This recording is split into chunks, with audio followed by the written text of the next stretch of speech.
Welcome, everyone, to our virtual worship service of the Unitarian Universalist Fellowship on the Emerald Coast. I'm Charlene Farley. I've been a member of this congregation for almost 20 years. One of the reasons that I joined was that this church is so welcoming. We respect the inherent worth of everyone, no matter your skin color, race, sexual affiliation, physical or mental disabilities, your religion or no religion. We encourage the spiritual growth of every individual and support one another in our search for truth. If you're new to Unitarian Universalism and you wish to know more about us in our UU fellowship, please subscribe to our weekly electronic newsletter or visit our UUFEC.com website. You may also contact us at admin@UUFEC.com. Your participation in our activities is always welcome, as is your financial support. You may send your checks to UUFEC, Post Office Box 205, Valparaiso, Florida 32580. This Sunday's message was pre-recorded by the Reverend Daniel Kanter, Senior Minister at the First Unitarian Church of Dallas. He delivered this sermon several years ago on a Sunday UUs call Transition Sunday or Bridging Sunday. Annually in the spring, at the school's year closing, Unitarian Universalists traditionally honor the academic and life transitions that their congregational youth are undergoing.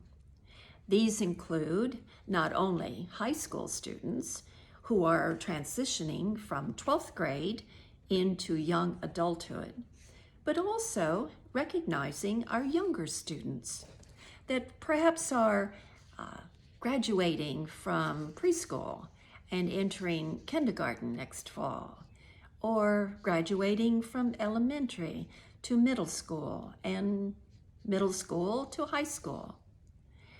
However, as you will soon hear, Reverend Kanter's message today is intended for all ages because life is a continual process of growing and transitioning, no matter what your age. After Reverend Kanter's message, we'll spend a moment honoring our UUFEC youth who are bridging this spring. We congratulate them on their academic and spiritual growth and wish them well in their future endeavors. Be sure to give them all a big virtual applause.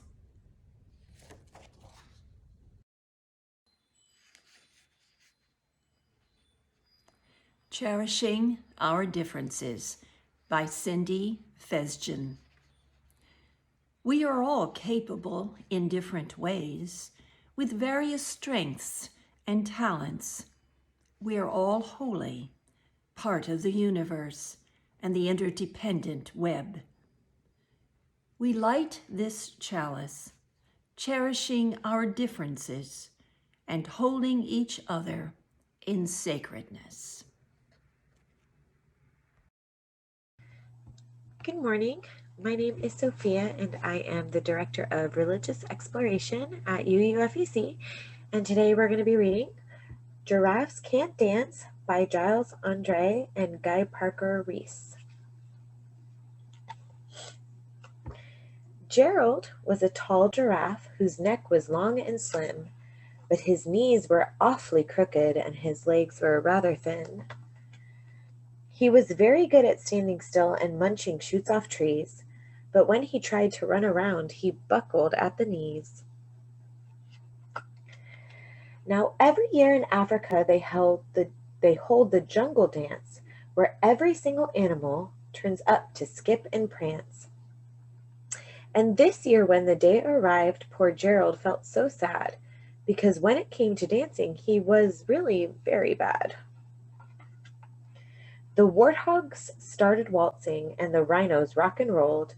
The lions danced a tango that was elegant and bold. The chimps all did a cha-cha with a very Latin feel, and 8 baboons then teamed up for a splendid Scottish reel. Gerald swallowed bravely as he walked towards the floor, but the lions saw him coming, and they soon began to roar. "Hey, look at clumsy Gerald," the animals all sneered. "Giraffes can't dance, you silly fool. Oh, Gerald, you're so weird." Gerald simply froze up. He was rooted to the spot. "They're right," he thought. "Oh, I'm useless. Oh, I feel like such a clot." So he crept off from the dance floor and he started walking home. He'd never felt so sad before, so sad and so alone. Then he found a little clearing and he looked up at the sky. "The moon can be so beautiful," he whispered with a sigh. "Excuse me," coughed a cricket who'd seen Gerald earlier on, "but sometimes when you're different, you just need a different song. Listen to the swaying grass and listen to the trees. To me, the sweetest music is those branches in the breeze. So imagine that the lovely moon is playing just for you. Everything makes music if you really want it to." With that, the cricket smiled and he picked up his violin. Then Gerald felt his body do the most amazing thing. His hoofs had started shuffling, making circles on the ground. His neck was gently swaying and his tail was swishing round. He threw his legs out sideways and he swung them everywhere. Then he did a backward somersault and leapt up in the air. Gerald felt so wonderful, his mouth was open wide. "I am dancing, yes, I'm dancing, I am dancing," Gerald cried. "How did you learn to dance like that? Please, Gerald, tell us how." But Gerald simply twirled, and he finished with a bow. Okay, wait, hold on. I think I missed a page. Okay, my bad. I missed a page. Then one by one, each animal who'd been there at the dance arrived while Gerald boogied on and watched him quite entranced.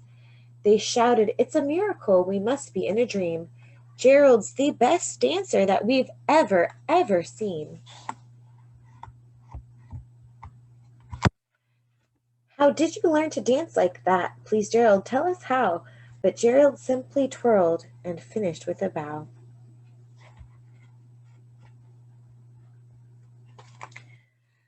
Then he raised his head and looked up at the moon and stars above. "We all can dance," he said, "when we find music that we love." So that is Giraffes Can't Dance. And I just think it's such a lovely story because it just reminds us that we can each find something that works for us. We can each find a song that we love and a way to dance.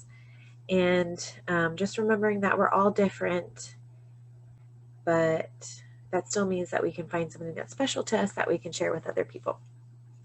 So I hope you all have a great day. Thank you. Bye-bye.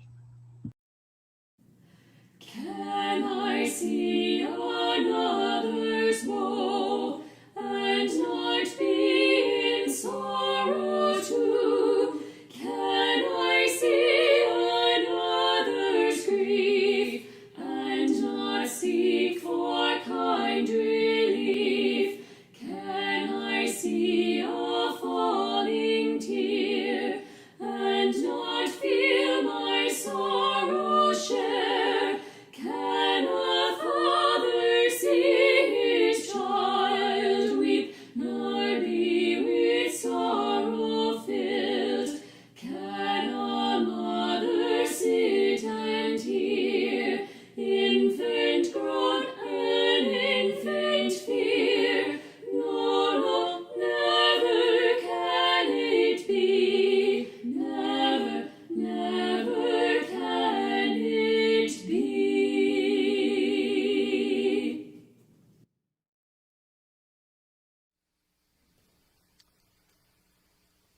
Well, inherent in today's service is the assumption that we are all growing up, that whether we are 98 or 9 or 8, we have some growing up to do. That's just what life is like. Growing up is hard work, and it's a lifelong pursuit. Because the path to maturity has no end. It's wise to focus not on the outcome of maturity, but in the journeying itself. Because along the way, as we become emotionally healthy adults, we see that there's a profound awareness of that journey that we are on. The realization is an indispensable ally in weathering the ups and downs, the roller coasters of life. It is true that growing up means that we will see the world in more global ways, that we can understand choices less as short-term gains and more as long-term consequences, that we can understand love better and selflessness better without losing who we are. When I say we are the ones who need growing up, I don't mean everyone who's over 20 in this room. I mean all of us.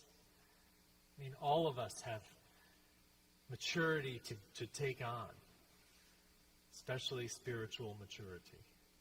I have said it many times that I know some 7-year-olds that are more mature than 70-year-olds. And that is true. It's a hard time to grow up, for sure, though, in this period of time. Unlike other times during war and chaos, the children or the young people here in front of me are growing up in a particularly odd time in our lives, in the lives of this society. Overloaded with information, comparisons, ratings, leaders of countries who seem to lack maturity, undignified behavior becoming common among us. Hatred and anxiety is expressed throughout the world by people who should know better. It's a hard time to grow up because everything we say and do is rated and ranked by complete strangers. Our statements feel less free in a world of self-appointed monitors and what is right and wrong. The more we feel connected, the more we feel alone. What a strange time to be coming of age or to be moving on into a new chapter of life. So how do you grow up in that kind of climate? It's probably not that different from any other climate. There's old advice that your parents gave you. You have to learn how to make your bed or take care of your finances. Some people in this room haven't learned either of those yet. There's enough advice to go around on how to learn and mature in our lives. You can probably Google 1,000 things that'll tell you about how to mature. I think there's a reason for that. It's because life in some ways is infinite. There are no limits to learning, to becoming, to bettering ourselves, to healing hurts, to expressing joy, to taking hold of our past, to forgiving others. There is no end to such work. A retiring minister friend of mine said to me years ago, "You know, the thing I learned," he said, "the thing I learned in the ministry was to love." That took me aback because my assumption was that as a minister, he came in knowing how to do that. But in hearing his words, I assumed maybe he became a minister so he could learn to love. He said, "I learned to love my congregation." What a gift that was to me. I remember those words every day.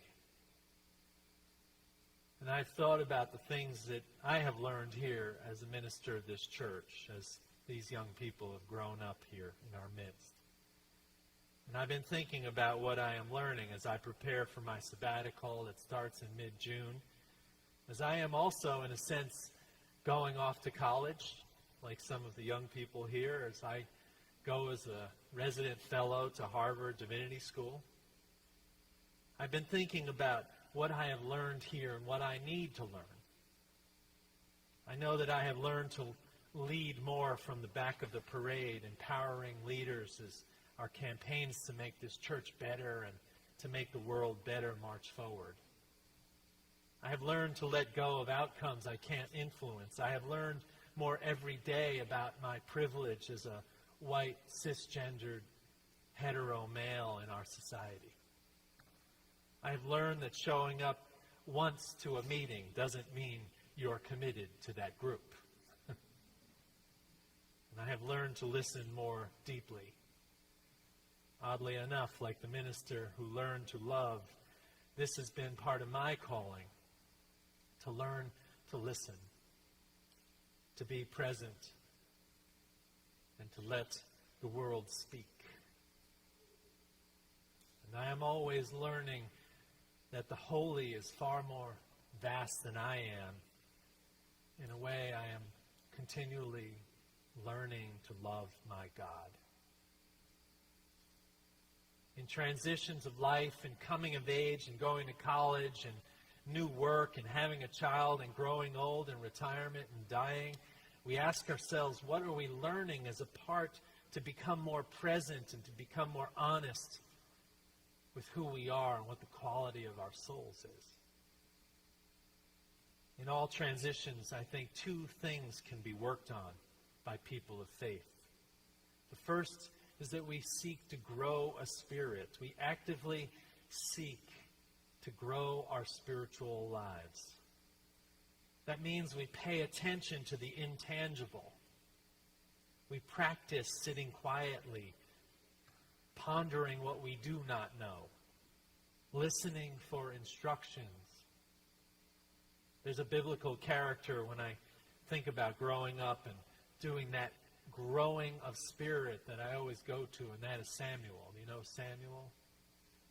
He was an above-average young boy who went to work in the temple. He had great SAT scores. He was always looked to as a model child. And he went to work in the temple, and one night he was trying to sleep, and he kept hearing, "Samuel, Samuel." And he went into the other room. He said, "What? I'm here." And they said, "Go back to bed." So he went back to bed, and he heard, "Samuel, Samuel." And he got up, and he ran to the other room. He said, "What?" And they said, "Go back to bed. We didn't call you." Then he realized it was God was speaking to him.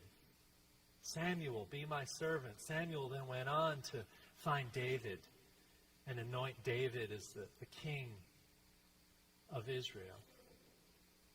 Samuel went on to do great things because he learned to attend to hearing things that were holy, not just things that were mundane.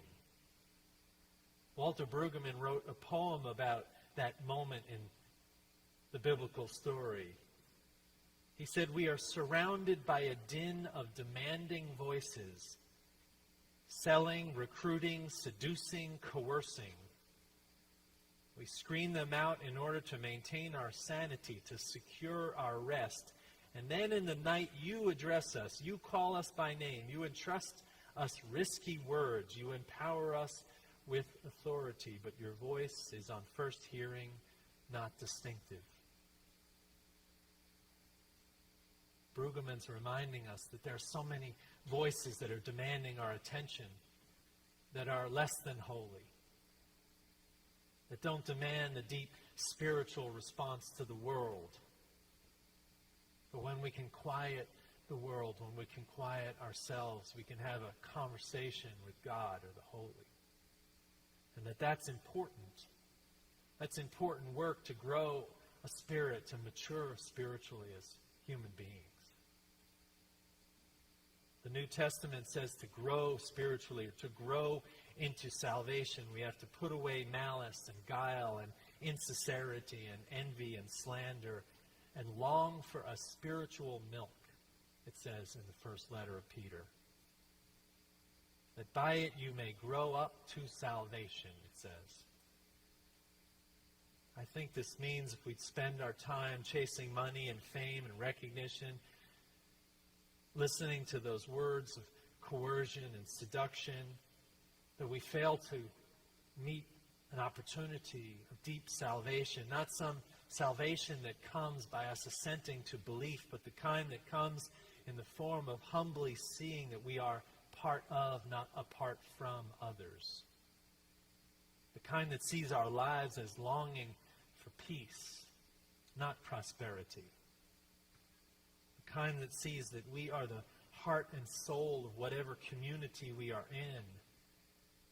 And to spend time slandering and envying and lying with insincerity is to make believe that none of what we do in our lives matters. To grow a spirit is to be able to sit quietly and converse with the deepest parts of ourselves and with our God. And secondly, it means that we find a depth in our kindness. There's a story of Henry James, the 19th century literary realist. He was the brother of William James, for those of you paying attention to 19th century history. He was saying goodbye to his nephew Billy, who was going off to college. And he said, there are 3 things that are important in human life. The first is to be kind. The second is to be kind. And the third is to be kind. Kindness is one of those doors to holiness that we often set aside, we often think is just something that we can do without.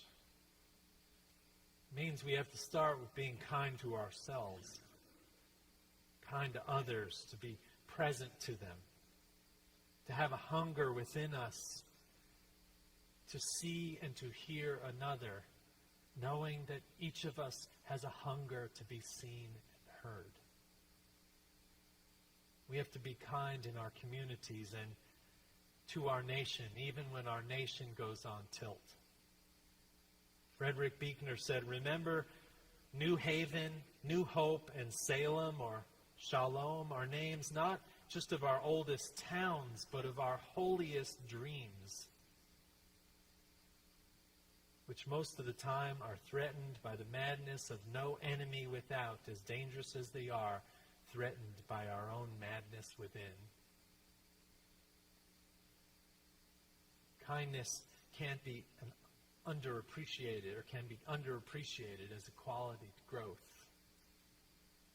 Today I memorialize a man later this afternoon who died at almost 90. For all his quirks and fears of the world he grew up in, the one overriding quality came through everything I learned about him, and that was that he was kind. Never malicious, always kind. I'm convinced after hundreds and hundreds of memorials that there is no better compliment that can be given to any one of us at the end of our days. So this sermon is about growing up. It's not just for the young people here or the coming of age youth, it's for all of us. Growing up never ends. It's a never-ending process. It is our spiritual task to lend our days to growing a spirit, to finding kindness within ourselves and for our world, so that we might grow up to salvation, that we might lean in to the call of God and the urgency of love. That is the spiritual task for each of us, not just if you're 15 or 18, but for all of us. May your growth continue today and in future days. Amen and amen.